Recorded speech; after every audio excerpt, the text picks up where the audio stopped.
예, 오늘 저희 스튜디오에 국민의힘 박민영 대변인 모시고 당내 상황과 현안 얘기를 좀 들어보겠습니다. 박민영 대변인이 스튜디오에 나와 있습니다. 안녕하십니까? 안녕하세요. 안녕하십니까?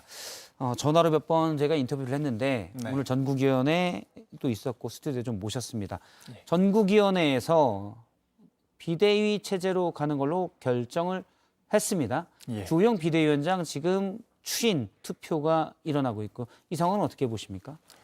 일단 주호영 의원님 중심으로 해서 비대위가 꾸려질 것으로 보이고요. 이제 이에 대해서 이준석 대표가 가처분 결정을 할 것인지 아닐 것인지 이를 지켜보는 게 이제 앞으로 관건이 될 것 같습니다. 박민영 대변인님은 이준석 대표와 좀 가깝다로 사람들이 보고 있는데 그건 맞습니까? 뭐 바른정당 때부터 인연이 있었으니까요. 예. 또 선거 때도 뭐 59초 쇼츠라든지 뭐 AI 윤석열 같은 콘텐츠들을 같이 진행을 했었기 때문에 가까운 사이라고 볼 수 있습니다. 지금 최근에 이준석 대표와 연락을 좀 취하고 계십니까? 뭐 사실 사적으로 연락을 자주 하는 사이는 아니었고요. 최근에는 따로 연락을 하진 않았습니다. 최근에 이준석 대표가 당원권 정지 받은 뒤로 전국에서 당원들을 만나고 있는데 따로 그때는 이제 종종 연락을 하거나 뭐 상황을 논의하거나 그런 사이는 아니라는 말씀이시죠? 이준석 대표가 이렇게 같이 논의를 해서 이제 일을 하는 타입은 아니시고요. 저도 뭐 특별히 이제 사적으로 그렇게 막 먼저 말을 거는 그런 타입은 아니기 때문에 그렇습니다. 가깝긴 하지만 최근에는 뭐 당내 상황도 있고 긴밀하게 연락한 적은 없다라고 보시는 건데 이준석 대표가 가처분 신청 이번에 비대위 체제로 전환하는 거를 가처분 신청을 할 것이라고 보십니까? 효력정지 가처분 신청을?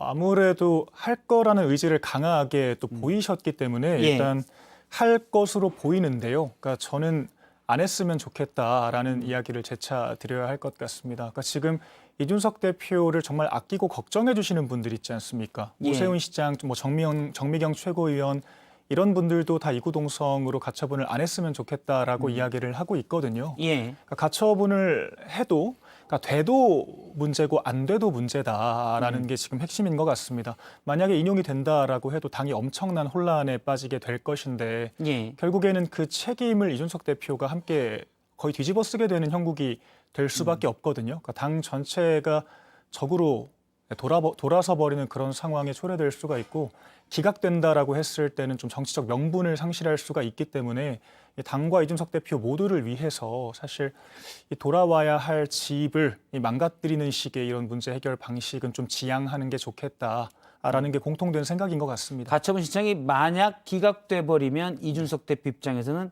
정치적 생명이 힘을 끊을 수도 있는 그런 것이기 때문에 신중하자라는 부분도 있다는 말씀이신 거죠? 예, 맞습니다. 그런데 그전에는 오늘 그것 때문에 사실 김용태 최고위원도 2시 기자회견을 열고 원래 가처분 신청 관련 언급을 할 것으로 예상이 됐지만 취소를 하고 가처분 신청을 안 했으면 좋겠다라는 쪽으로 입장을 냈습니다.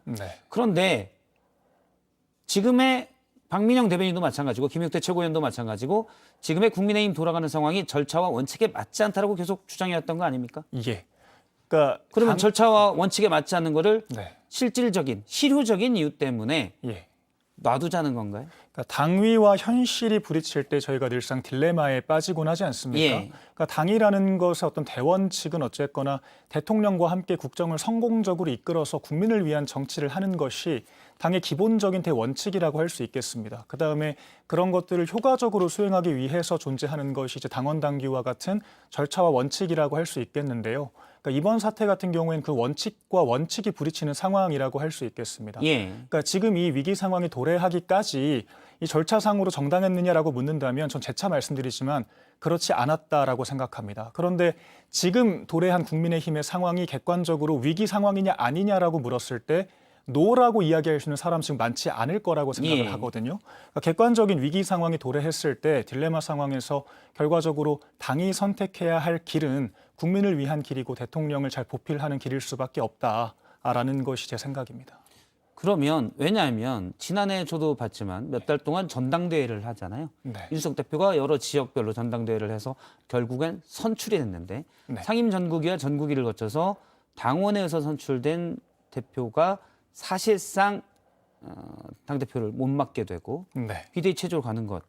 이게 이제 큰 원칙이 훼손되는 건 아니냐라는 주장을 앞서 있었던 장성철 소장도 하고 많은 분들이 또 하시거든요. 근데 이런 큰 원칙이 당이 비상 상황이니까 참아라라고 예. 될 수 있는지. 그러니까 뭐 거기에 대해서 제가 앞에서 이 딜레마 상황에서 저희가 어쨌거나 현재로서 선택할 수 있는 차악이라도 선택을 해야 한다라고 예. 답변을 드렸고요.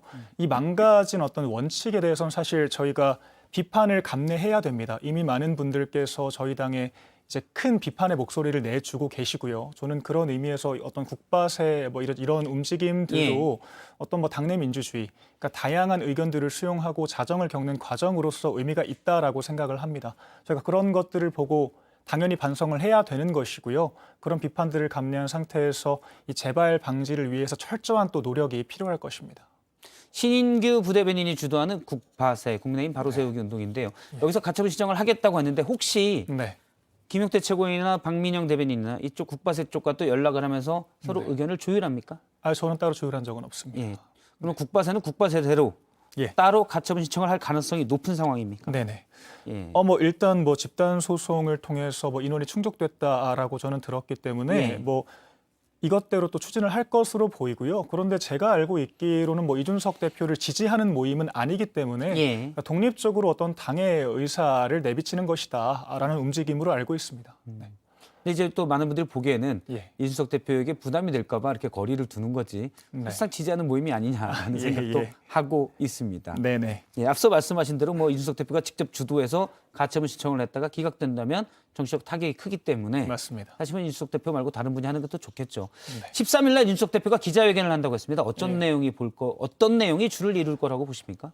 뭐 일단 오늘 가처분이 되냐, 가처분 신청을 하냐 안 하냐에 따라서 이제 그 어떤 진행 상황에 대한 이야기가 나올 수 있을 것으로 보이고요. 그러니까 이준석 대표 입장에서는 앞으로 어떤 행보를 이어갈 것이냐에 대한 딜레마 상황에 놓일 수밖에 없다라고 생각을 하거든요. 왜냐하면 지금 대통령의 임기가 5년 가까이 여전히 남아 있는 상황입니다. 그런데 대통령과 강대강으로 계속해서 붙는다는 건 큰 부담이 될 수밖에 없는 것이거든요. 그러니까 이준석 대표 같은 경우 이미 박근혜 전 대통령 탄핵의 강을 건넜다라고 해서 이미 그에 대한 평가를 받은 상황입니다. 그런데 거기에 이어서 또 다른 이제 국민의힘 대통령에 대해서 등을 돌리는 상황이 발생을 했을 때 5년 내내 여당 내 야당 포지션을 유지했을 때 이제 당원들께서 어떻게 평가를 할 것인가에 대해서 고민하지 않을 수 없을 것이고요. 그런데 또 지금 상황에서 이 옳고 그름의 관점에서 충분히 어떤 감정을 표출하고 싶은 마음이 있을 것이고 또 이준석 대표의 지지층에서는 또 그런 것에 대한 또 욕구들이 있기 때문에 이제 이에 대해서 호응해야 한다는 문제식도 있을 수 있습니다. 이런 것들을 잘 조율해야 할 것이 그 기자회견이라고 생각을 하고요.